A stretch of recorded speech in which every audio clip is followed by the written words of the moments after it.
Hello, everyone. This is Ron Bush with Ron Bush Consulting, and you're listening to the Information Playground. We come to you weekly on WVLP.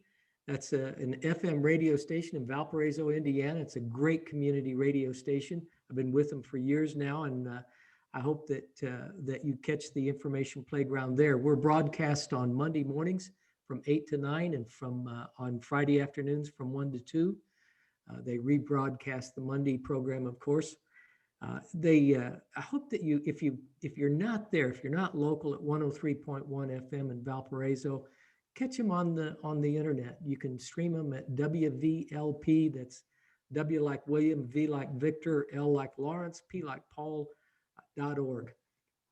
And just stream us, take a look at the website. If you'd like to get involved and give back to the community, it's a great way to do it. You can underwrite this program or any of the other fine programs that are on WVLP. You can also catch us on demand under the Information Playground. That's the name of the radio program, but also our podcast and YouTube channels. Any podcast platform that I'm familiar with, you can find the Information Playground on. And we go back several years with the programs. YouTube's a little newer, but you can find all the last couple of years on there, the Information Playground. And it seems to be a pretty common name. So remember all three words, the Information Playground. So you'll find us there. With that, we've got a great guest today. It's a good friend, Shawn Richards is with us, and we're going to be talking about leadership. Good morning, Shawn. Good morning, Ron. How are you doing? I am great, thank you. And how about yourself? I don't know if we're in the midst of this pandemic or coming up on the end, but I hope it's almost over. Everything going well for you? Yes, thank you for asking. You're right. I share the optimism that here in a few short months, if maybe the end of this year, calendar year of 21, maybe we'll see a relative end to the pandemic and can kind of get back to the way we like to do things. So, wouldn't that be great? Wouldn't that be great? So tell the folks a little bit, your company name and what you do, how you got started. Sure. I am the founder and CEO of a company called Blue Sky Business Consulting, excuse me, and we are a leadership development and team and employee engagement strategy company. And we help leaders especially learn how to develop really strong leadership qualities within themselves and how to lead teams and boost engagement for each employee and the team as a whole. And it is something that I've been passionate about for a number of years without even realizing I was passionate about it. It was just always kind of in there deep, Yeah. And then a few years ago said, you know what, I think I want to do this full time. And so it has been an absolute thrill to be able to get involved with teams. And I always kind of comment, this feeling, Ron, but when you see light bulbs go on in people and they go, oh yeah, okay, I love that experience. And so it has been a real joy for me to be able to do this for the last little while and share with others what I've learned, as well as some of the more current ways of leading teams and helping teams and being more productive in the workplace. Excellent. Well, I'm always glad when you're on the program. You've been with us before, and I'm looking forward. We've talked about off air, we've talked about the title for this, 6 Attributes of Confident Leaders. That's a great title. Let's go ahead and get started. Well, that sounds great. I appreciate, again, the opportunity to come join you. And I always enjoy our conversations, whether they're recorded or not. So thank you for the opportunity. It is an interesting title. And the reason why is because a lot of people will talk about leadership and they'll kind of ask a common question: what makes a great leader? And there's a lot of different answers, a lot of different attributes about what makes a great leader. But there's a key difference. And that's why I changed that one word. What makes a confident leader? What is confidence? What does it really mean to be confident? And we can get a lot of misunderstandings when we start talking about confidence or other different things, because everybody has a slightly different definition. Right. Some people will look at it as egotistical or arrogant, but certainly there's a level of confidence that leaders need to have in order to lead.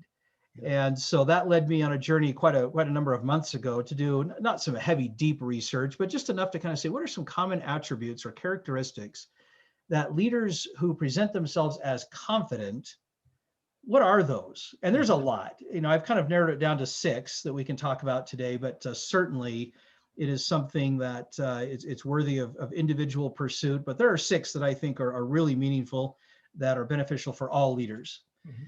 So the 6, and I'll just very quickly introduce all of them, and then we can kind of talk about one on one if that works okay. That's great. I'm going to take notes.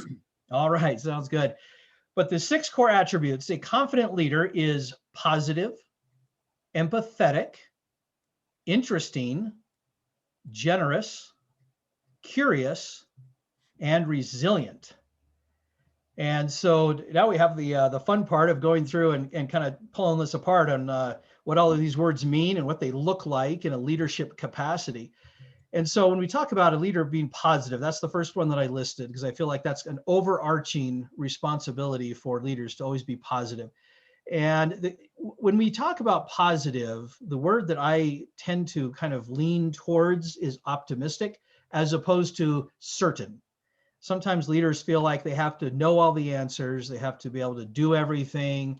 And to some extent, that's true. You do need to have a certain level of aptitude, of course, to be able to do your job and to help others do their job. But in this particular context, we're also referring to it more as an optimistic approach. So of course, I have people ask once in a while, well, why don't you use the word optimistic? Why not be optimistic? Why positive? I'll get to that in just a second. But really, part of it is the optimism. So we'll start there, and then we'll kind of talk about the other definition. And as always, I'm anxious to hear your feedback. But when we talk about positive, we talk about optimism, and we've experienced this these last 12 months. You get into a crisis situation, people need some reassurance. They need to feel like, hey, even if we don't know all the answers, we're going to figure them out. And there's a sense of optimism about moving forward and how we do that. We'll talk about this probably towards the end when we talk about resilience. And I probably should take a quick pause and just remind everybody that these all intersect. These are not individual attributes, but they all intersect. You're going to see a lot of overlap, but there are ways of helping us kind of at least put some definitions to it. But optimism is a tricky one, because sometimes we ourselves as leaders get a little bit tripped up. And I don't know if you've ever run into a situation, Ron, where it's tough to be optimistic, but I know that I have. Have you ever run into that? I quite often. Yeah. You remember, I'm in cybersecurity, and True. so I look at the bad stuff all day long. What I try to do to explain to people is I'm really one of the most positive people that you'll ever meet.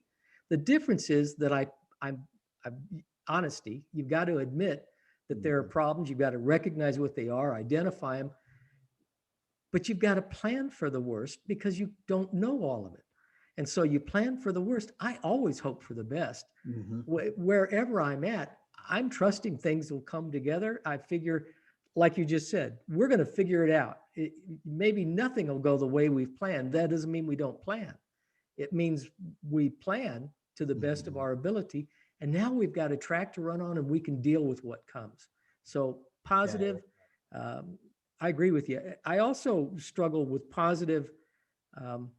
There's always the other side of the coin. There are folks that they're so self-confident that they border on arrogant. Yeah. And that's not what you're talking about at all. No. No, in fact, that's the exact opposite. A confident leader needs to know that the answers can be found, but not only do they not have to feel that pressure to have all the answers, but also to not exude the idea that they are the only one who has the answer. Yeah. That through discussion within a team, that is right there, that is a show of confidence or positivity in their teammates, to be able to say, hey, let's work together and let's figure this out together, because everybody has ideas. And really the job of the leader is to kind of guide the discussion, facilitate that, and nurture that, and then make a final decision as if that's granted to him or her to do that. But that's really why positivity is sometimes misunderstood, and even optimism. And you talked about sometimes people, we kind of get into those challenging situations. We don't want to turn it into a Pollyanna type approach where we're just always so rosy. We do need to acknowledge that there are some challenges. But alongside that, it's important to always be putting that best foot forward, looking for the silver lining and saying, okay, keep people upbeat. And that's hard because we're all people, and the leader, him or herself, is also in a position where sometimes they're feeling a little bit less than excited about what's going on. And it can be a challenge. And so, but positivity, and this kind of goes into the next definition. Part of the reason why I prefer to use the word positive and positivity as opposed to optimistic is because you also, when you're working with other people, especially your teammates, and we kind of touched on this briefly, is to encourage positivity with each other and to look to each other in positive ways, to not always be looking at the negative, being careful at the words we use, the attitude, the tone, but also just at the people, looking at what each person has to offer, what kind of strengths they have, how they contribute to the team. And really, part of the reason why, confidence can sometimes be a challenge is because that requires a measure of humility in the leader to say, well, I see some good things in this person, and even be willing to say, Ron here is a lot better at cybersecurity than I am. And even though I may in theory be his, and this is obviously a hypothetical situation, just so your listeners know, I in no way I'm a supervisor over Ron, but it's knowing that, hey, Ron on my team is an expert in this area, and he's far better at this, whatever it is, cybersecurity in this example, than I am. And that doesn't mean that you don't have your own abilities as a leader. It just simply means that you recognize the different ways that your teammates can contribute and where they especially have strengths and have some good things to say and to offer and can help with the problem solving. And all of that contributes to a positive environment. And that's why I prefer to use the word that confident leaders are positive leaders, or they lead with positivity. Yeah. Yeah. In all of my years, prior to starting my own business, what seems like a long time ago now, I've worked for a lot of people. And I can tell you that of all the bosses, the supervisors, the managers, the owners of other companies, the CEOs and presidents that I've worked for, I've only had two that I really considered leaders and good leaders. Those two people, they both happen to be male, but it isn't a gender thing. Leadership doesn't only fall on men. Just in my experience, it was two men. Both of them recognized the value of other people. Both of them looked to get to know their people, find out what was important to them, and then draw on what their strengths were. The old attitude or philosophy used to be to concentrate on your weaknesses and build those up. And then a few years ago, maybe a decade now, it's been quite a while, a book came out that said first break all the rules. And so Yes. part of that was actually, instead of concentrating on your weaknesses, concentrate on your strengths and build those up, make those better. Those two leaders had the ability to do that, and they had the wisdom to do that. And so they drew out, and I felt they made me better. Yeah. Now, did I make them look better? Yeah, because they were using my strengths to improve the situation, whatever they were doing. But I didn't care. Both of us benefited from the relationship, and that's how they treated every one of their employees. Um, I love what you're saying. I couldn't agree more. Those guys exemplified. Yeah, you've hit on a passion of mine within leadership development, which is strengths development. Mm-hmm. And I'm a Gallup certified strengths coach, and they have an assessment that does that very thing and helps to identify exactly where strengths are. So if listeners have not had the opportunity to take that assessment or something that will help you identify strengths so that you know where it is that you're really good at, I would strongly encourage that, because that is something that helps all of us in our personal development, our work relationships, and certainly for leaders, leadership development, to understand what your strengths are and to understand what others around you are, because that's an important part of interpersonal relationships. So yeah, I think that's great. I didn't realize you did that. Let's, I usually do this at the halfway point, but let's stop for just a moment. If folks have questions for you, starting here, if folks have questions for you or want to contact you for whatever reason, what's the best way for them to get in touch with you? Sure. You can go to blueskybizconsulting.com. And that's all the words are spelled as they normally would be, except for biz, B-I-Z. So Blue Sky Biz, B-I-Z, consulting.com. And you can email me directly at Shawn, S-H-A-W-N, at Blue Sky Biz Consulting. So I'd be more than happy to I always offer a free consultation and just to provide some direction, answer questions if people want. So more than happy to help out wherever I can. That's great. That's great. So going to have to watch our time now. We've only done one attribute. So Right. We can get deep. Well, let's go on to the next one then. Empathy. A confident leader is empathetic. And especially in today's day and age, and these are attributes that are timeless, but especially recently, there has been a tremendous need to be far more empathetic as leaders. And I'm going to read a quick definition that I found on the internet of what empathy really is. It's the vicarious experiencing of the feelings, thoughts, or attitudes of another.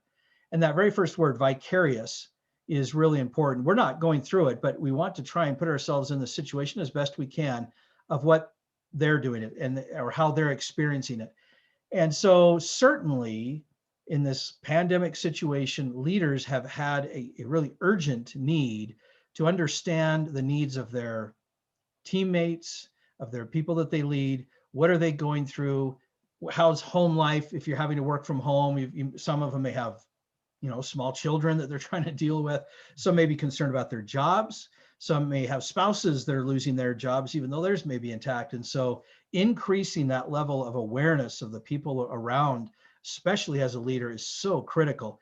And again, we can spend a lot of time on any one of these, but just, very quickly, a couple of things that are important. I'm a big fan of listening. And leaders always need to be listening and asking good questions. And we'll kind of talk a little bit more about asking good questions in just a minute. But some of the benefits that sometimes we don't always think about on why empathy is so important. First of all, you just have that connection that just improves the connection and increase the trust between the employees and the employer, or the team leader and the team members.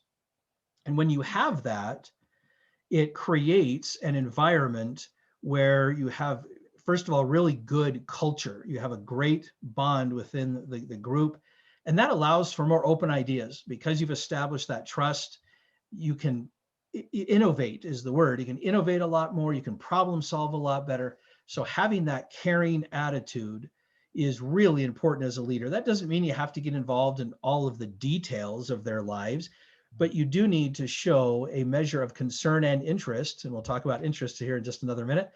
But being empathetic is really, for some, it's kind of a warm fuzzy word. But boy, when the chips are down, that's critical, because we are human beings, and regardless of whether it's a global pandemic, whether it's industry specific, whether it's company specific, whether it's employee specific, maybe there's something going on in that person's life that's affecting their work. Long gone are the days where we used to kind of be these 9-to-5 robots, where we leave our personal things at the door, come in, we work for 8-9 hours, whatever it is, and then go home, and we don't worry about work anymore. We just have the home stuff, and that doesn't happen anymore. It just doesn't. And so empathy is something that can mean a lot at the right time to the right person, the employee. If they're going through something, that can really make a big difference. And I don't know if you've ever had that. It sounds like with some of the leaders that you've run into, or I shouldn't say run into, but worked with, that my guess is that they've shown a measure of empathy to you, and I'm sure you have with people that you've worked with. Yeah.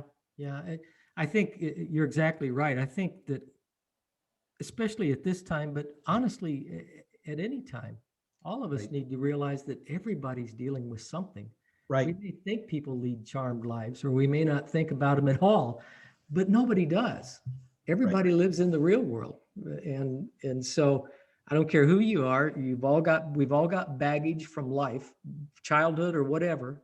We've all got relationships, and not all of them are perfect all the time. Maybe none of them are perfect all the time. In fact, maybe none of them are perfect at any time. Right. And so things happen to us, health, financial. I mean, there's all kinds of opportunity for things to go wrong. Everybody's dealing with something. So you've got to keep that in mind. The people that work for you, the people you work with, and the people you work for. I mean, it goes every direction. as well as everybody in your personal life. Yeah, and as a leader, it is so critical to be able to show that empathy at the right time and in the right situation, and really have it be a part of who you are, not just some. That's why we call it an attribute. We don't want it to sound like a tool that you use at the right time. It needs to be a part of who you are. It doesn't need to be the whole of you. Some people will have more of that, but it's being aware enough and empathetic enough that in the moment you can kind of pull that out of yourself and use that to help in a situation where it might be really critical, especially in today's age. And we don't need to get off into the mental health part of things, but that factors in as well. Well, I'll move along to the next one here. The third one is kind of if you'll pardon the double use of the word interesting, the third one is be interesting. And there is I believe she's a TEDx speaker. Her name is Sam Horn. And she has a presentation called Be Intriguing. And I highly, highly recommend that. If anyone would like to go, I believe it's just on YouTube, but I may be mistaken on that. That's where I saw it. It was the name of it is Be Intriguing. And the reason why it's so interesting is she teaches people how to communicate in a way that's intriguing. Just to simply offer something about yourself that intrigues the other person. I thought about titling this Intriguing about this attribute, but there's a reason why I changed it to Interesting. You want to be interesting. So part of it is, yes, to kind of learn how to communicate about yourself and be able to share ideas with other people and to be interesting. But the reason why I wanted to change it to interesting is I think that last little part there should also be modified, be interested. And be interested in the people around you. As a leader, you need to be interested in what's going on. You need to be interested in the people. We talked about it from a standpoint of empathy, but just even when things are going fine and dandy, it's important to be interested in what's going on, to be interested in others, and to learn how to really effectively communicate with them, not to them or just from them. And again, we could spend a lot of time on this, but showing that you're interested. There's everything from eye contact and other nonverbal cues that sometimes the person will give you on how you can show that you're really that you are interested in what they're saying. Asking follow-up questions. There's a lot of techniques, but learning how to do that as a leader is so important, because you are a leader with your team and you're also an advocate for your team. If you're going to be talking to your supervisors, it's important that you be able to represent your team, and that's a good time to be interesting, but also express interest in the other people around you and the people that you report to. So being interesting, and you can use the word intriguing and interchange that a little bit, but being an interesting person is, to me, a good attribute to develop. It takes time. And that's part of the reason why I've enjoyed coming back to your show, Ron, because I find you interesting. I love to hear your background and your story. You've got a wealth of experience and knowledge. And we've talked about this a couple of times, but you and I just have a good time. Even when we're not on the recording here, we have a good conversation. And that's a good example. You're a good example of being interesting and also being interested. You're always so kind to ask how I'm doing and to show that interest. And that's such a key component of leadership. So what comments do you have to add or refute or anything else? I was thinking, of different instances. I think we've all probably experienced this. People are taught in leadership classes or management classes or any other kind of class where you're in that type of a position to ask questions. I think there's a good book came out, I think last year, called Questions Are the Answer. Drives the point home well. But I think back to Tommy Hopkins. I was first getting into selling, and may not believe this, but I'm truly an introvert. I mean, you wouldn't know it because I've lived outside my comfort level or comfort zone so long. But 30 years ago, I read that book, How to Master the Art of Selling Anything. And Hopkins in that book stresses you lead people with questions. Well, people take that, and I don't know if you've had it happen, but I've had it happen several times. You meet somebody new and it feels like you got the spotlight on you, and they're it's the Inquisition. It's question bombardment time where it's this. And and I don't take that very well, very long. Pretty soon I'm ratcheting back and firing back questions to them, and we just either that or I find a way to go somewhere else. If it's Right. like a networking event or something. Um, that's not what you're talking about at all. It's the being really interested. Right. So ask an open-ended question. Now it's hard. It's easy when you truly find people interesting. We're all flesh and blood. We're all the same. I remember growing up, there was a book that I read put out by the state that I was born in that said there's only one race, the human race. We're all human beings. We all have flesh, feelings and emotions and all that stuff. Right. I find everybody fascinating and interesting. Some are easier to talk to than others, but everybody is. Yeah. That's entirely different from let's see, a check mark. I got to ask him this, got to ask him that, I mean, that's not what you're talking about at all. So No. I love where you're going with this. Couldn't agree more. And I There will is a, check out Sam Horn. I think I'm connected with her on LinkedIn, but oh, uh, yeah, it's a great presentation. It really makes you rethink how you talk to people, whether it's a business setting or just in a social setting, at a networking event or a party, whatever it may be. You find yourself thinking a little bit differently about how can I not just be intriguing, because that's a little bit on the selfish side. We're talking about me. yeah, But admittedly, she's presenting it in the context of business, where you do want to be intriguing and have people remember you so that they think of your business and your services. But it's also about how can you ask some good questions. And we touch on this here in just a couple of minutes about how to ask some good questions. But it is an attribute that is important for all of us to just be interesting, but also be interested. excellent. Well, I'm going to interrupt us here. It Yeah, seems like a good time. We've hit the halfway. first three attributes. We're halfway through, and we're almost halfway through the program. So, with that, let me do a station identification. Remind folks who we are and what they're listening to, and we'll go on. So, I'm Ron Bush. I own Ron Bush Consulting, and as Shawn has brought up, I'm a cybersecurity consultant. And so, if you're interested in that for your business, you can contact me, Ron at ronbushconsulting.com. My website, of course, is ronbushconsulting.com. You can check out my book on Amazon. It's How to Stay Safe in a Very Dangerous World. The subtitles, Think Before You Click. That's probably the biggest part of that. You can also find me here on WVLP on Monday mornings from 8 to 9, Friday afternoons from 1 to 2, or you can check out our podcast, The Information Playground, on any of the podcast platforms that I'm aware of, as well as YouTube.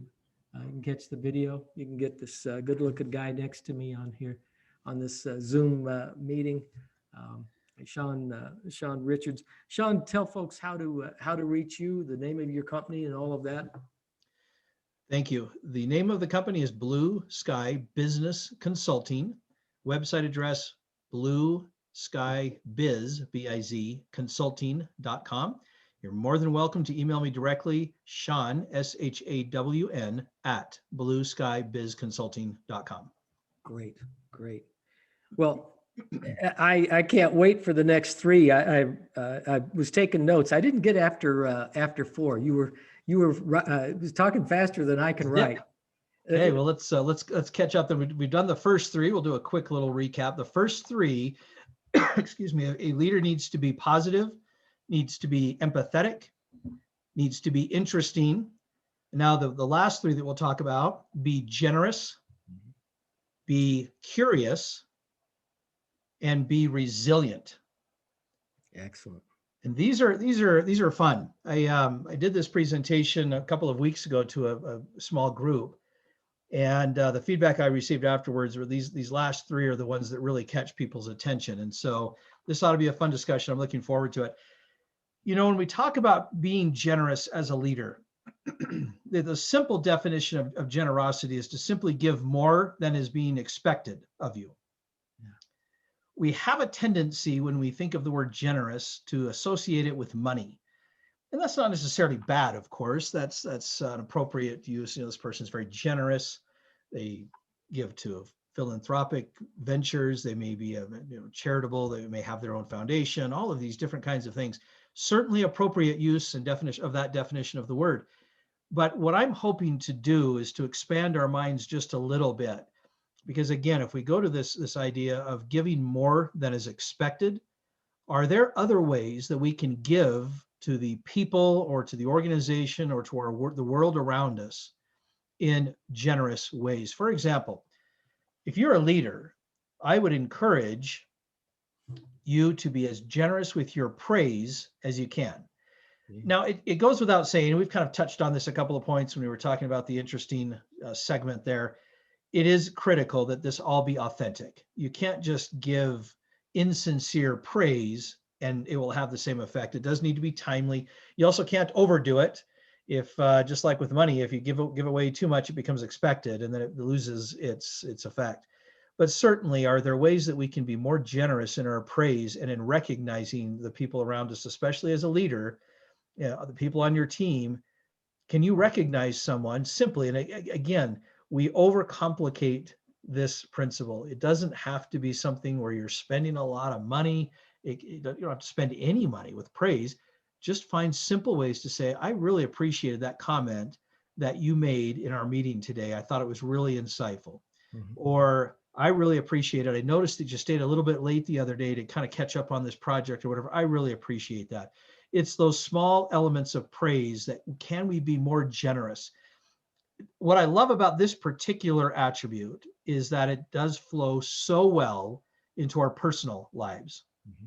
All of these do, but this one in particular is one that I've tried over the years to think more carefully when I'm just out in the world. Can I be more generous? Can I smile a little bit more? Can I maybe do a kind gesture for someone? Of course, we can do all those things. But good leaders are thinking about how can I give just a little bit more than is expected. Likewise, how about time? Can we give just a little bit more time without always having to expect something in return? This could be something where in a workplace environment, maybe you do stay a few extra minutes just to put in without expectation of receiving anything. Or maybe it's volunteering somewhere, and that may be something that is worth considering. Can you read with a child? Can you spend a little bit more time with someone, whether it's a spouse, whether it's your kids? Of course, all of that's always valuable, but can we be a little bit more generous? Another area where I find generosity is always going to be well rewarded, and that's knowledge. Are there things that you can share with others and share an experience or some way that you've learned? You have to be a little bit careful with this one, because if you're always running around telling people all the stuff you know, you kind of come across as that know-it-all. Yeah. But are there ways that you can share things in appropriate ways to be generous with what you've learned and what you've experienced? Yeah. But what thoughts do you have on these so far, Ron? Well, I appreciate the question. You're the expert here, but a couple of things that you made me think of as you were explaining this. First off, and again, there's not all that much that is original with me. I just read a lot and remember what other people have to say that are smarter than me, which is just about everybody else. Hardly. Rational Optimist book, the guy talks about the freedom of ideas. You can give away all your money and then you don't have any money. Give away all your time, you don't have time for other stuff, but you can give away ideas all day long. And you're right, you can't always be telling people what to do or be a know-it-all. But at the same time, if you can help, there's an old song that said, if I can help somebody as I go along, if I can cheer somebody with a word, a prayer, a song, if I can show some traveler if he's going wrong, then my living won't be in vain. I mean, that just, sometimes we get wrapped up in us, in me, forgetting that, again, as I said earlier, everybody's struggling with something. There's always some way to help them. The other thing that you mentioned that I loved is carrying it into your personal life.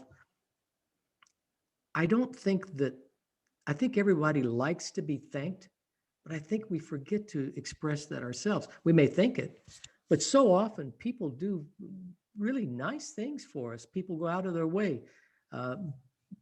people, I'm at that age where being an old man, young people get up and offer me seat. No, that's not true. I was going to say, wow, that's, you don't seem that old to me, but of course I'm getting there myself. So Yeah, well, I look pretty good for 107, I think. But in any case, it's being thankful, that emotion of gratitude. And again, as you stressed all along, this can't be faked or it can't be put on.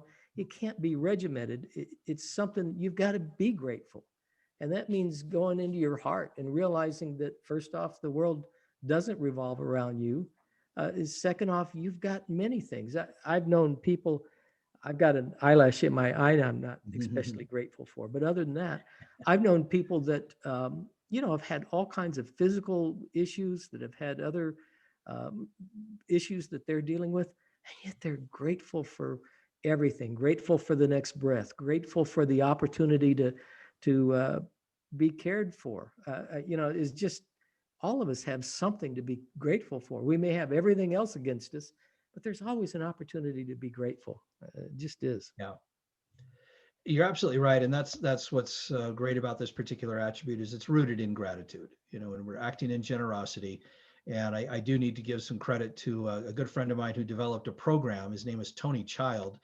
And I don't want to be pitching too many other things here, but I want to be careful. But he developed a gratitude program. And that's where part of this comes from, is this idea that we act in generosity when we're feeling those feelings of appreciation. But his program is an excellent program if there are people that are interested in learning more about how to really develop a deep sense of gratitude and how to act in generosity more. So, but it's such an important attribute to really be thinking about what more can I give and to be generous. But well, I know we're going to be cutting close on time here, so I'm watching the clock. Yeah, I'm kind of curious what we're going to do next. Well, I'm glad you brought up that word because that's number 5, curious. I suspect you planned that. Is that right? I did. I love it. This is one of my favorites. This is something that good leaders can do anytime. And with a little bit of practice, it will become something that will become a faithful companion, is kind of what I like to call it. Being curious is really just a matter of knowing how to ask effective, meaningful questions in a lot of different situations. And this goes to just about anything. I mean, this is kind of a no holds barred kind of a feel here. Get to know the company that you work for, its history, its background. Be curious about that.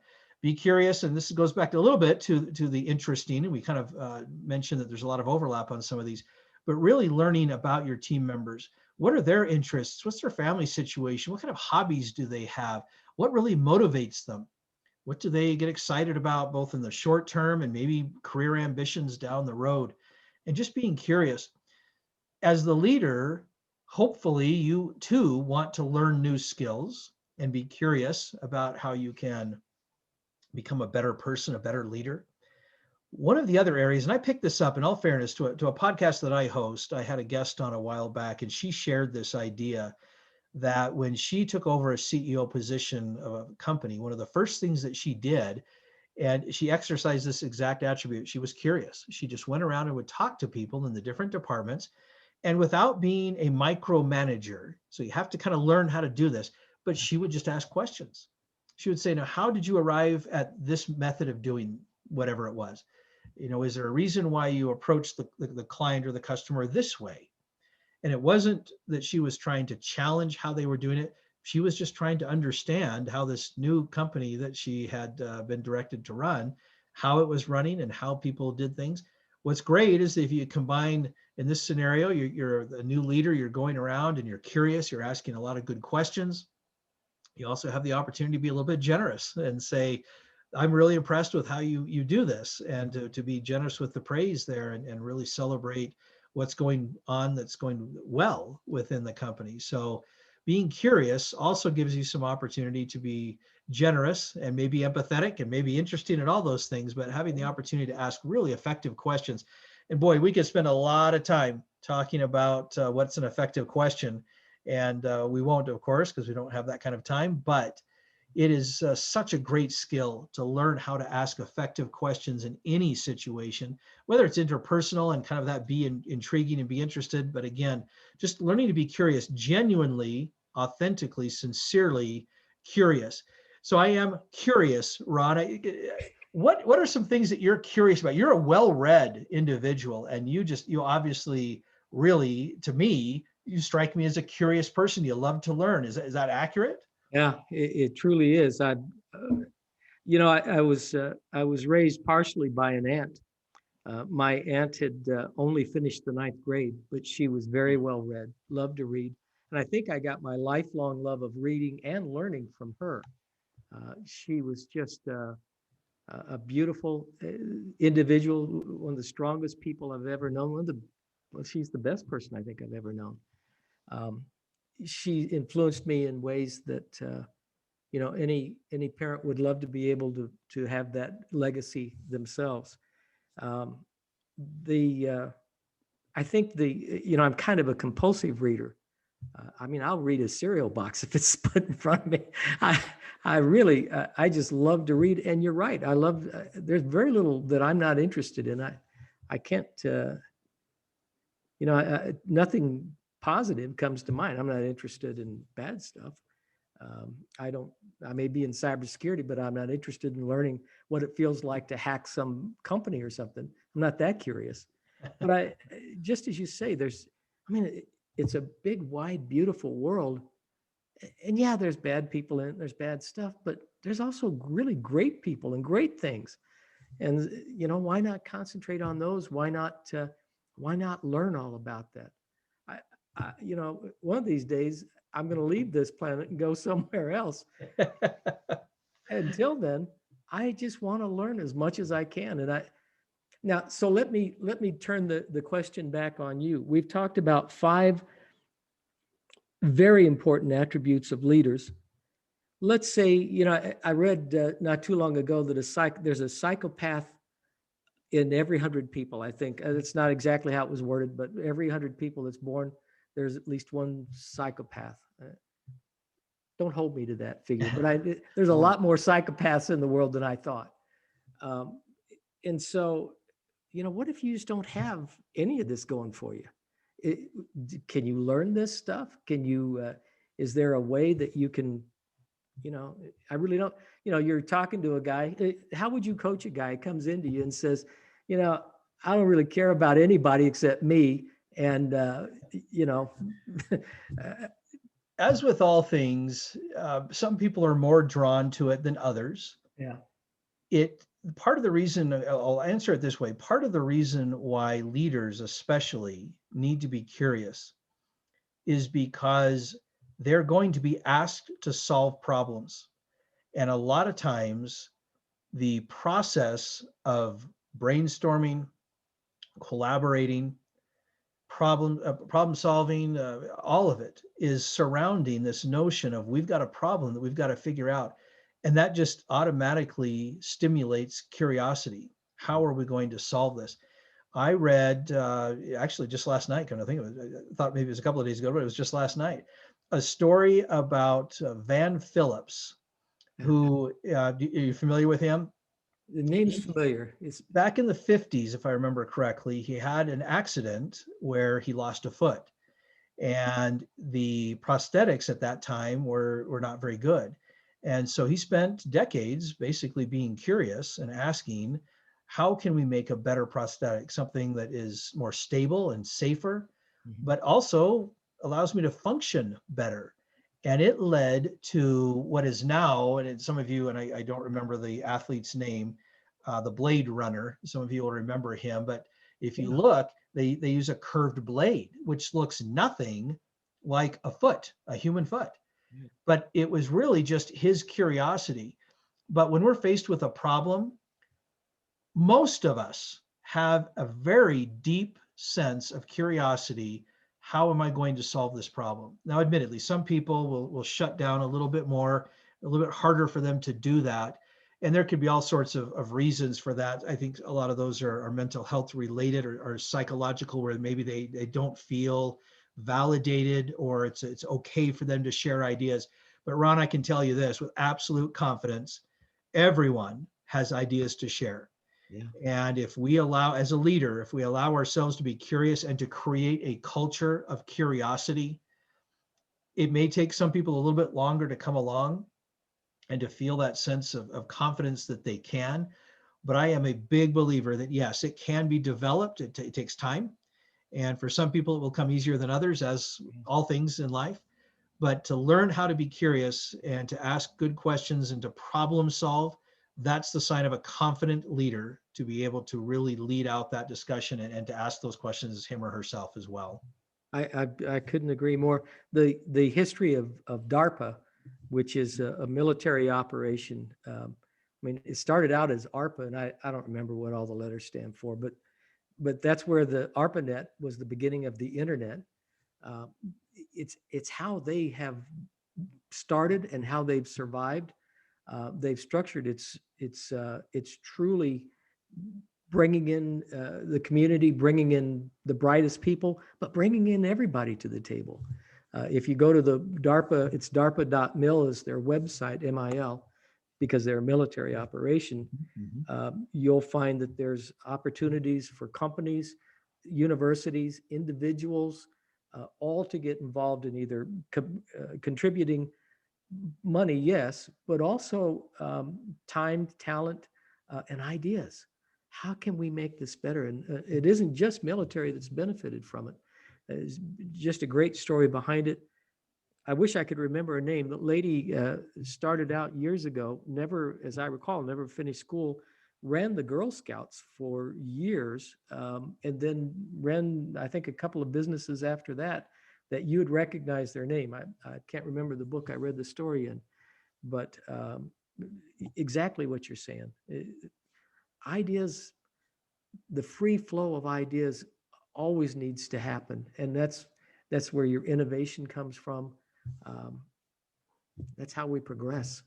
It is, and it's always looking at how can we do things better. That's really kind of the root question. And that's why, as a leader, it's so important that not only do you foster that, but that you nurture that within your team and create that culture of curiosity, because it is contagious.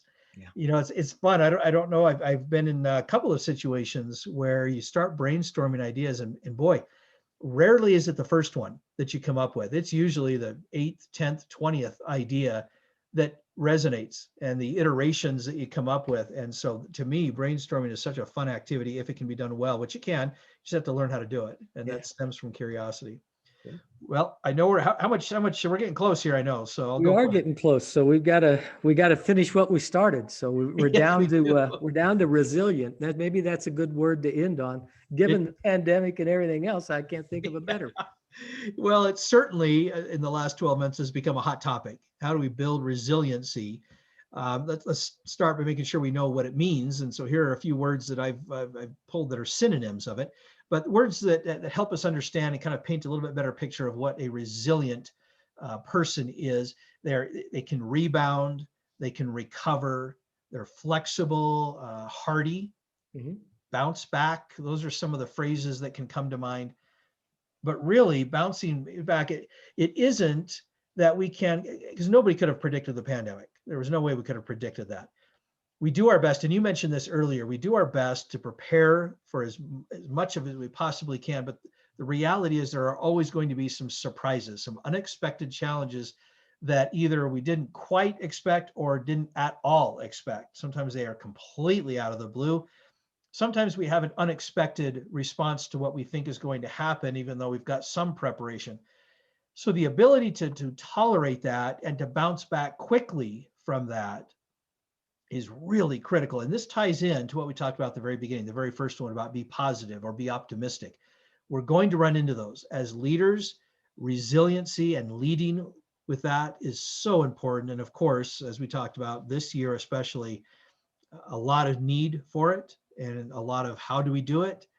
And for me, there are 3 or 4 things that I always recommend. There's certainly more ways than that, but one, rely on your team, the people around you, your network, whether it's your team or it might be your supervisor, it might be your family.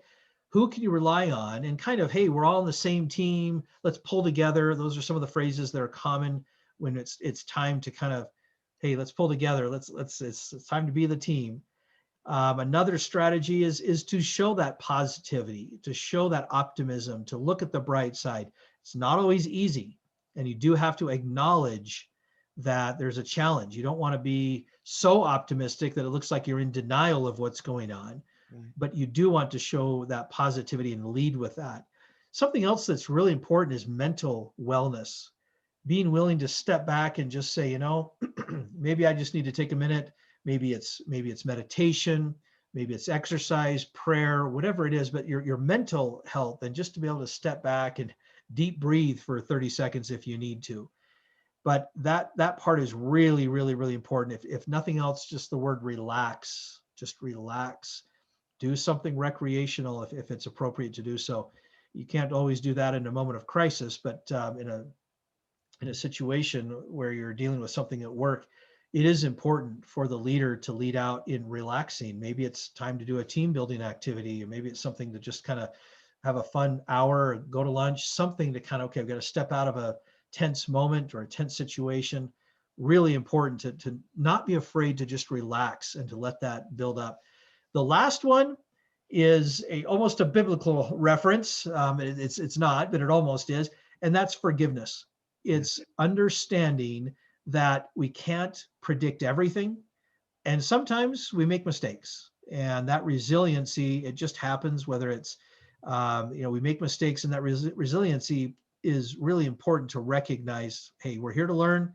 I'm not going to be perfect at it.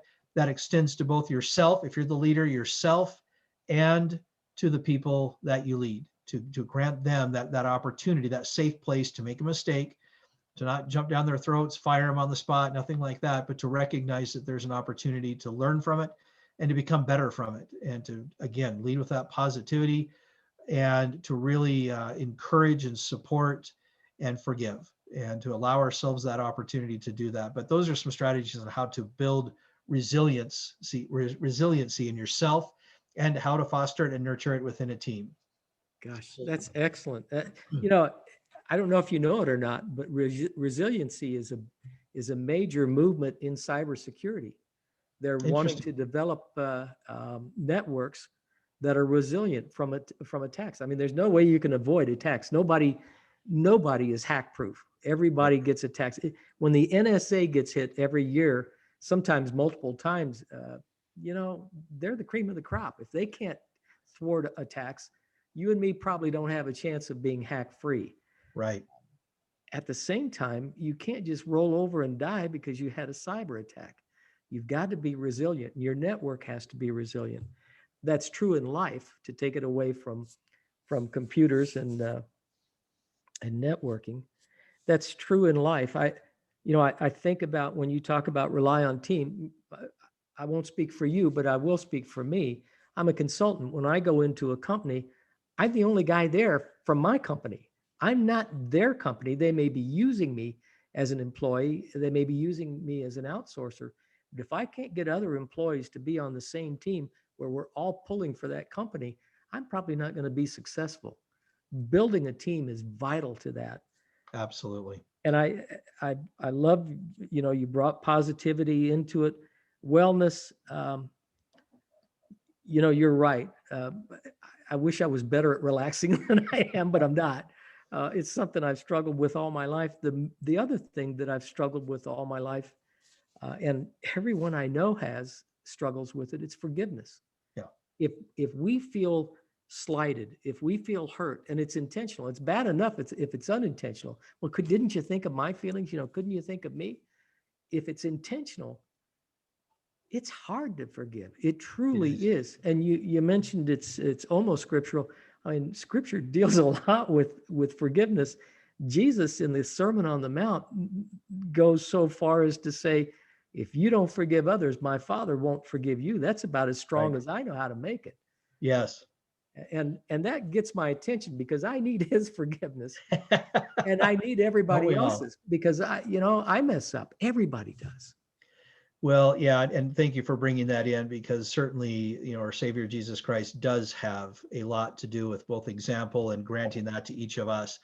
And I fully support that. And so it is a challenge though, because when it is intentional, and I think it's worth clarifying that, we're not always talking about really severe abuse or things like that. I mean, certainly that's something that people can work through on their own. But in the context of leadership and whatnot, boy, it's so important to create that space where people can feel like they can even take a little bit of a risk, Yeah.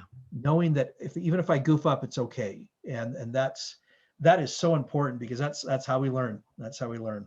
Yeah. When we were talking earlier, we've got a couple of minutes, so I'll borrow them from you, I guess. Go right ahead. Since we're talking about that. But I think of the two guys I mentioned earlier that I'd worked for.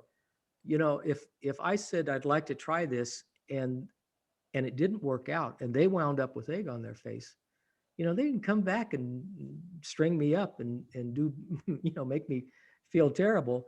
They just took it. They went to the boss or their boss and they said, this, we tried this and it didn't work out. They didn't hang me out to dry or throw me under the bus, to use popular expressions. I did the same thing. Many regular listeners will know that I owned a record storage business. I started it from scratch, sold it a number of years ago. But everybody makes mistakes. And as I brought on employees, we would make mistakes. The first thing I would do is I would try to get in front of the customer, because I like face-to-face. And I would try to get in front of them and I would say, we made this mistake. This is how we're going to make it right. And if it was something there was some financial benefit to, I gave them a credit or I did something. If they wanted to whip somebody, and some people do, they want to take prisoners. Well, it was me. I'm the guy that owned the company. So it needed to be me. But I never went back and just, quartered people because they made a mistake. You can't do that. You develop loyalty when you do it the other way. But the real reason for doing it is it's the right thing to do. If you're the leader, you depend on your people and you depend on them taking chances and not throwing dice and hoping they come up, right. but taking thought out risk that will benefit the client, that will benefit the company. If you don't do that, then you're just a puppet master, and people are waiting for you to pull their strings. It's such a great comment. You're such a good example of that. And it does take a lot of confidence, to use the word. It does take a lot of confidence as a leader to take that hit for your teammates and to be willing to say, I will take responsibility for it. And I'm not going to go back and chew out the employee. Mm-hmm. In theory, even if it's deserved, there's a better way to handle it than just yelling at someone. It just doesn't work. So you've shared a really great example and a quick story of a good example of forgiveness and how we just, we'll take care of it, we'll fix it, and we don't need to get too overworked about it. Excellent. Well, listen, we are just about out of time. I want to thank you for being on the program. As always, great conversation. I always learn stuff when I talk to you, stuff, that technical term. But by that, I mean, you're great at what you do, and you communicate it well. I appreciate it when you're on. Well, thank you. Thank you for that generous praise. Well, you're welcome. Forgive me for my interruption, since we're going to play on. All right. I took notes. I can play on this stuff. There you go. So anyway, thank you for being on today. Again, one more time, ask folks how they can reach you. Tell folks how you can, not ask them, tell them how you can be reached. The name of the company is Blue Sky Business Consulting, and the website address is blueskybiz, B-I-Z, consulting.com. And you are welcome to email me directly, Shawn, S-H-A-W-N, at blueskybizconsulting.com. Excellent. I'm Ron Bush, Ron Bush Consulting. You're welcome to email me, Ron at ronbushconsulting.com. I like to keep things simple. I can keep up with them better that way.